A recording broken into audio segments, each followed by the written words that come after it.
The living room had been designed to feel intimate. Soft lighting, comfortable furniture, the kind of setting that encourages confession. But something was wrong from the first moment. Not with the setup, that was perfect. It was the energy between the two women. A tension that shouldn't have been there. Savannah Guthrie sat across from Meghan Markle, asking questions the way she'd asked thousands before. The kind of questions any journalist would ask. Straightforward, direct. The kind that get to the heart of the story. But Meghan's answers weren't matching her words. The smile was present, but something behind it was calculating. Savannah noticed immediately. The way someone who'd spent decades reading people notices when something doesn't add up. What happened over the next minutes would become the most discussed interview of the year. The escalating tension. The deflections that became walls. The moment when Savannah finally said what she'd been observing. This is the interview that revealed everything. The interview location had been carefully chosen. A neutral Manhattan living room, styled to feel like someone's home without belonging to anyone. NBC's special format for intimate conversations required this kind of setting, unthreatening, comfortable, the kind of place where people let their guard down. Savannah Guthrie had conducted hundreds of these deep-dive interviews over her career. She'd sat across from presidents and survivors, from celebrities to ordinary people facing extraordinary circumstances. She knew how to read a room. She knew how to read a person. Meghan arrived with an entourage that seemed excessive for an intimate interview. A publicist, a handler, someone whose entire job appeared to be monitoring energy levels. She walked into the space with practiced grace, embraced Savannah briefly, settled into the interview chair with careful attention to lighting. "Meghan, thank you for sitting down with me." "Savannah, I've been following your situation. I'm so sorry about your mother." "Thank you. It's been clarifying about what matters. About what doesn't. Let's have an honest conversation." The recording began. Savannah started gently, the way she always did. Building rapport. Establishing trust. But even in those first moments, something felt off. Meghan's responses were polished, rehearsed. Every answer seemed to have been workshopped, refined, stripped of anything spontaneous. Then Savannah asked about her father. Not aggressively. Just a simple question about a 79-year-old man who'd had emergency surgery and was publicly begging for reconciliation with his daughter. "I want to start with something that's been on my mind," Savannah said, her voice carrying the quiet authority of someone who had nothing left to fear. "Family. Your father, Thomas Markle. He's 79. He had emergency surgery this year. He's given interviews saying he's desperate to reconcile before he dies." Meghan's expression controlled itself carefully. "My relationship with my father is complicated." "Complicated?" Savannah leaned forward slightly. "I've heard that word a lot from you. But here's what I've learned recently. Time doesn't wait for complicated to get resolved. My mother was taken 5 months ago. I didn't know January 31st would be the last time I'd see her. You have a living father reaching out, begging for contact. What's preventing you from picking up the phone?" The room grew quieter. The kind of quiet that makes you aware of your own breathing. "There's history," Meghan said. "There's always history. My father died when I was 16, Savannah replied. "I'd give anything for more time with him. You have time with yours, and you're choosing not to use it. Help me understand that choice." Meghan shifted uncomfortably. "He betrayed my trust before my wedding. 6 years ago, he sold photos. That was wrong. But 6 years of estrangement while he's having emergency surgery, while he's publicly pleading. At what point does the punishment exceed the crime?" Savannah's voice softened, but her words cut deeper. "I've experienced something this year that changes perspective. Watching someone you love disappear, not knowing if they're alive, begging on national television for their return, offering $1 million for any information. What I've learned is that family complications feel very different when you might never see that person again. You still have the chance I'm praying for. Your father is alive, reachable, willing. What would it take?" Meghan grabbed her water bottle. A small gesture, but Savannah noticed. The kind of gesture people make when they need a moment to compose themselves. "The damage was significant," Meghan said carefully. "The damage is being extended by choice," Savannah countered. "Every day you don't call, you're choosing estrangement. I'm not minimizing what he did. I'm questioning whether the response is proportionate. 5 years from now when he's gone, will you look back and think you made the right choice?" That's a very personal question. This is a personal interview. You requested it. You wanted to address your story. Your father is part of your story. The estrangement is part of your story. If you're not prepared to discuss it, why are we here? The question hung in the air. Meghan didn't answer. Savannah shifted terrain. She'd learned over the years that sometimes you need to change direction to get someone to open up. But with Meghan, every direction seemed to lead to the same place. Deflection. The UK trip, Savannah said. July. Your family is going to Birmingham for the Invictus Countdown. First visit with the children in 4 years. But here's what's interesting. Just months ago, your husband said he couldn't see a world where he'd bring you and the kids to Britain. Security concerns. Establishment stitch-up. What changed? The situation evolved. Evolved how? Either the security was genuinely impossible or it wasn't. Either there was a stitch-up or there wasn't. You can't claim both. Different factors came together. What factors specifically? Your husband publicly accused his father of blocking your return. Now that same father is reportedly helping. Did anyone apologize for the accusations? Family communications are private. Your husband made them public on BBC. He blamed the king directly. Now the king is assisting. The contradiction is obvious. Did he apologize? Meghan's expression hardened. We're moving forward. Moving forward while leaving accusations unaddressed. That's not moving forward. That's collecting benefits while avoiding accountability. Savannah could feel the tension building. The careful composure Meghan had maintained was cracking, just slightly. But instead of genuine emotion, what emerged was something else. Something Savannah recognized from years of interviewing people who had something to hide. Defensiveness dressed as dignity.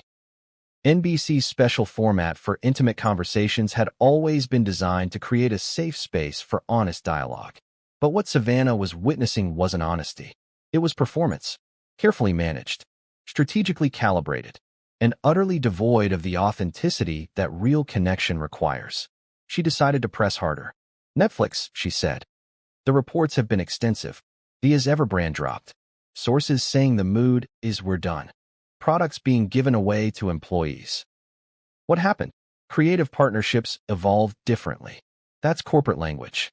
I've interviewed CEOs. I recognize deflection. What actually went wrong? We had different visions. Different visions that resulted in termination. The Variety report was specific. Frustration with delivery, concerns about working relationships. Was any of that accurate? Every report can be disputed. Some reports can also be confirmed. When multiple outlets report similar details with specific sources, a pattern emerges. What's the pattern? I delivered what I committed to deliver. Did you? Because the outcomes suggest otherwise. One canceled show. Products that didn't sell. A partnership that ended badly. What did you actually deliver that justified the investment? Meghan's hands gripped the armrests of her chair. A small tell, but Savannah saw it. Spotify, she continued. That ended even more dramatically. An executive publicly called you grifters. That's extraordinary language for a business partner. What happened there? That characterization was unfair and unprofessional. Was it? The partnership produced one podcast season from a multi-million-dollar deal. That's significant investment for minimal output. What prevented more production? Creative differences about direction. Creative differences that resulted in almost nothing being created. When someone invests millions and receives one season, the word grifter might feel earned to them. Why wasn't more produced? I fulfilled my contractual obligations. Contractual minimums aren't the same as genuine partnership. I've seen partnerships succeed and fail. The successful ones involve mutual effort. The failed ones involve maximum extraction for minimum output. Which was yours? Meghan stood up slightly. This is becoming hostile. This is becoming specific. You've conflated the two. I'm asking about documented business failures. If documented facts feel hostile, examine what you're defending. Savannah could see the calculation happening behind Meghan's eyes. The weighing of options. The assessment of which exit strategy would cause the least damage. She pressed on. The Australian retreat, she said. Women paid nearly $3,000 to attend. They were promised access to you. Reports say you appeared briefly and left. They felt deceived. What's your response? My participation was clearly defined. Clearly defined to whom? The marketing featured you prominently. Women traveled from around the world. They expected meaningful interaction. They got a brief appearance. How is that not bait and switch? I delivered what was agreed. What was agreed versus what was advertised seemed different. Women paid premium prices for what they believed was premium access. They didn't receive it. When people feel deceived, there's usually a reason.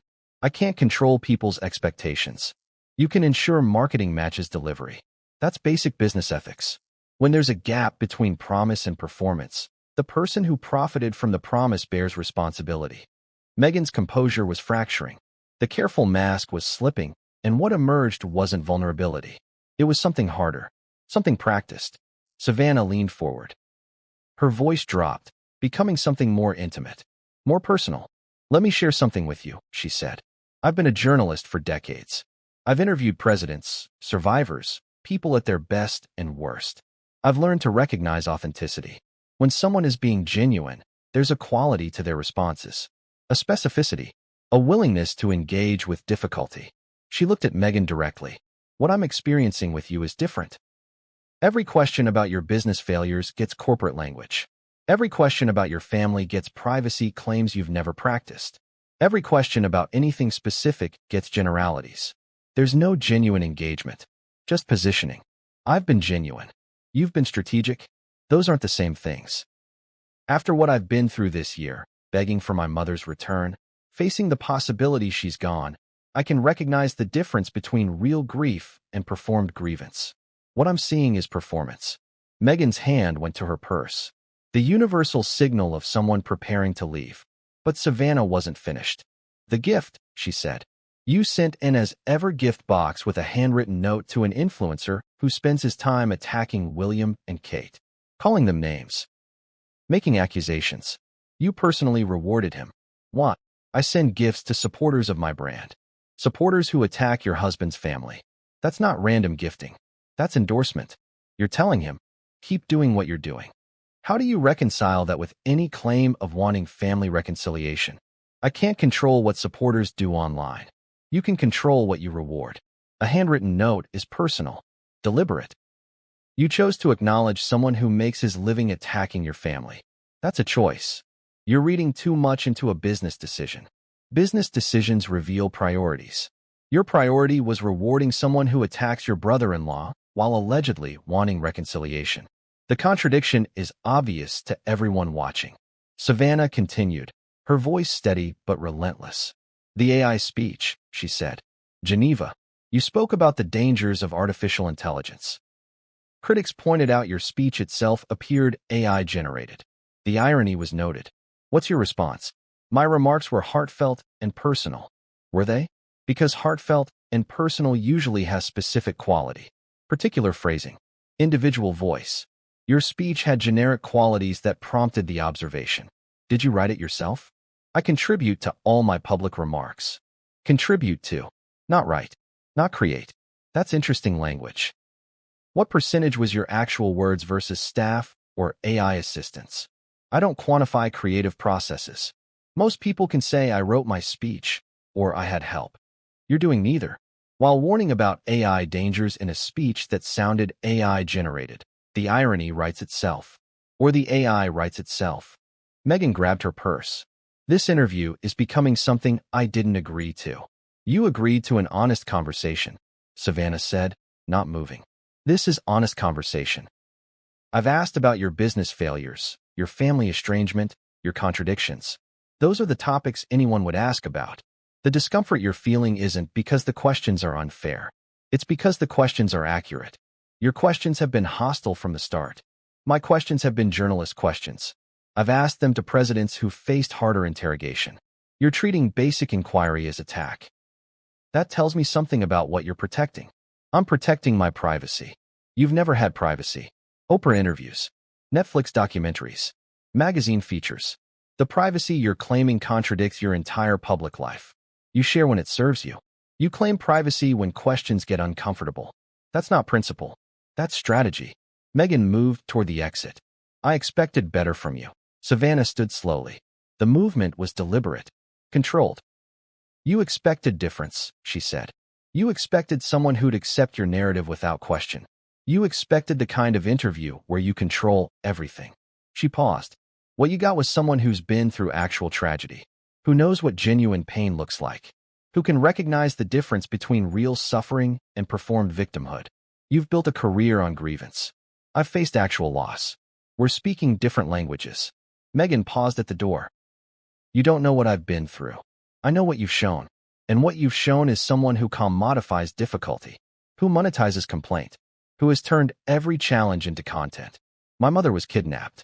I've begged on television for her return. I faced the possibility she's dead. What I haven't done is build a brand around it. She took a step closer. Let me tell you what I see. A woman who had extraordinary opportunity, who married into one of the most famous families in the world, who had platform, resources, visibility, who could have done anything with those advantages. What you chose to do was complain, monetize grievance, attack the family that elevated you, burn bridges while claiming to want connection. That's not strength. That's not advocacy.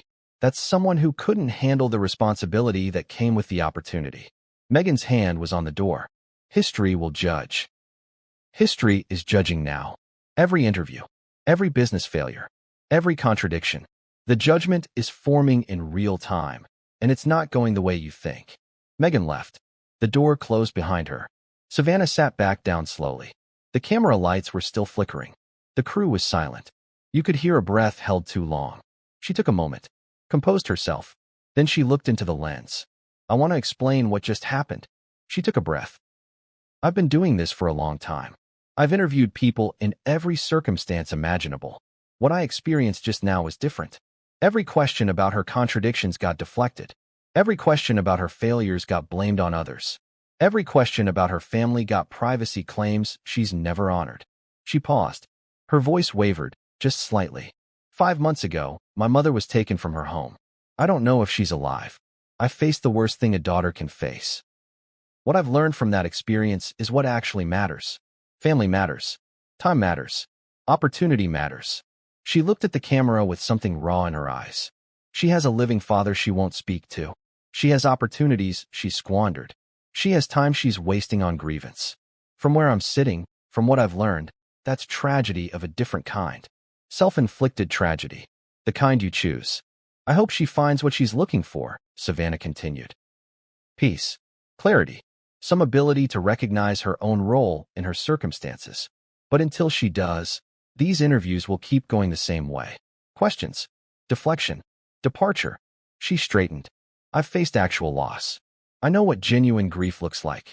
I know what it means to want one more moment with someone you love. What I saw today wasn't grief.